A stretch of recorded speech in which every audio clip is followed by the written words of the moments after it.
आगे बढ़ेंगे। देखिए, छत्तीसगढ़ में चुनाव प्रचार ने तेजी पकड़ ली है। कांग्रेस फिर से सत्ता में आने के लिए पूरी जी जान से जो रैलियां हैं वो कर रही है, तैयारियां कर रही है और फिर कुर्सी को हासिल करना चाहती है कांग्रेस।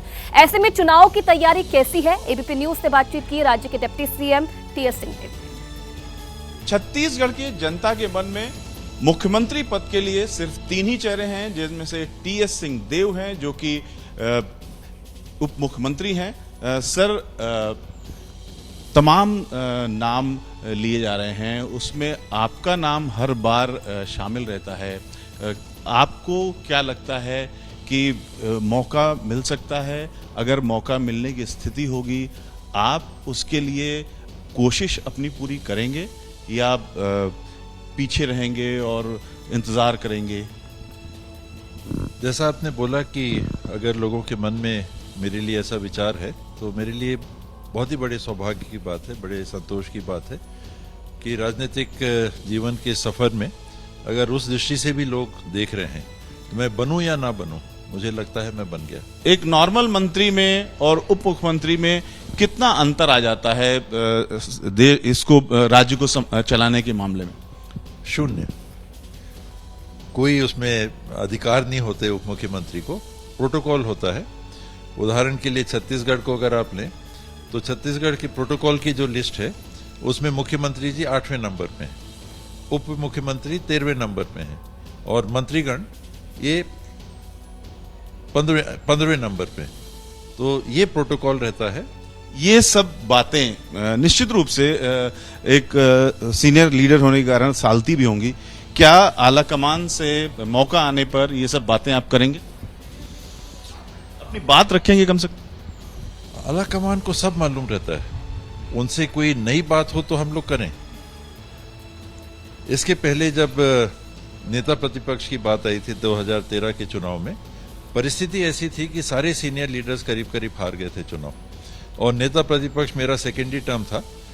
उम्र में सीनियर था, राजनीति में परिवार बहुत दिनों से था। उस समय मैंने भूपेश भाई से बात करके जरूर पहल की थी कि अपन इसके लिए कोशिश करें क्या।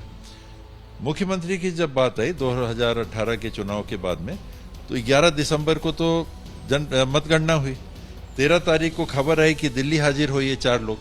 तो हम लोग की कोई पहल करने की ना तो स्कोप थी, ना कोई ऐसी मंशा थी। बुलाया गया, वो 4 में से मुख्यमंत्री चुनना था। ये हम लोग को स्पष्ट हो गया कि भाई 4 को बुलाया गया है, उनसे बातचीत होगी, पूछताछ होगी, तो 4 में से चुनना है। एक को चुना, भूपेश भाई को मुख्यमंत्री की जवाबदारी दी। हम लोग को मंत्री मंडल में मंत्री के रूप में शपथ राहुल जी की उपस्थिति में दिलाई गई और हम लोग काम करते रहे। वो 2.5 साल वाली जो बात है, बस उसने ही परेशानी में हम लोग को डाल दिया कि क्या है, कब होगा, नहीं होगा, कौन सी बात थी, क्या।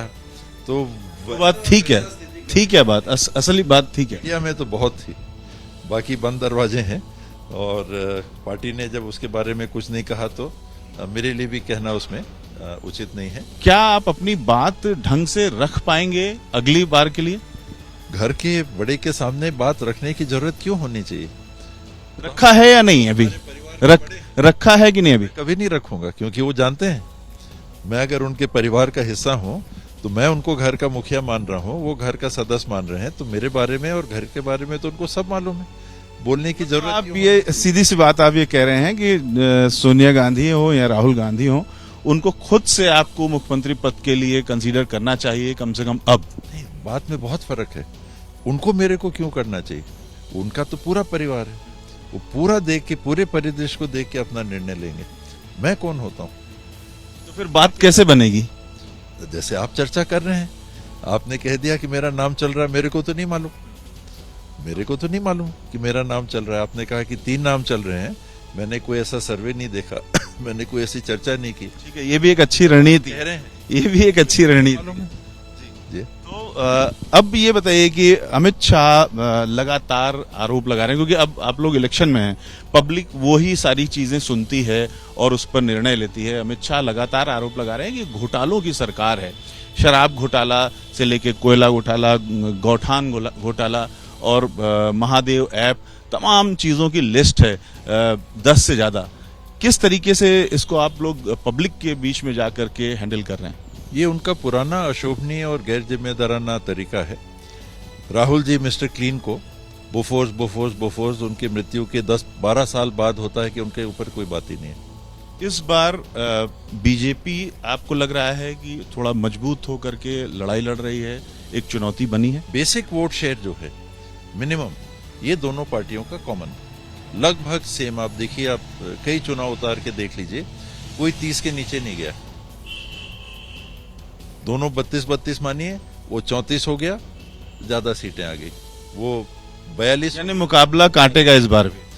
हर बार उनकी उपस्थिति नगण्य किसी पार्टी की कभी रही नहीं है। मोदी जी से आपकी कभी बातचीत होती है? नहीं, मेरी कभी नहीं। तो ये जो फॉर्मल फंक्शंस हुए, उसमें हाल के दिनों में 2 इंसिडेंट मेरे को याद, जहां प्रणाम हुआ नजदीकी से, वरना वैसे नजदीक में उनके कभी नहीं आए। फाइनली छत्तीसगढ़ की जनता से आप क्या कहना चाहते हैं? मदद करिएगा, कांग्रेस की सरकार को फिर से 5 साल में काम करने के लिए दीजिएगा। काफी कुछ किया है और करने की मंशा है, सोच है। बातों को हम लोग रख भी रहे हैं। बहुत बहुत शुभकामनाएं सर आपको। Thank you. कैमरामैन राजेश के साथ रविकांत, एबीपी न्यूज। केदारनाथ यात्रा पर इस साल बन रहे नए रिकॉर्ड। केदारनाथ धाम की यात्रा पर अभी तक 18,60,000 यात्रियों ने दर्शन किया।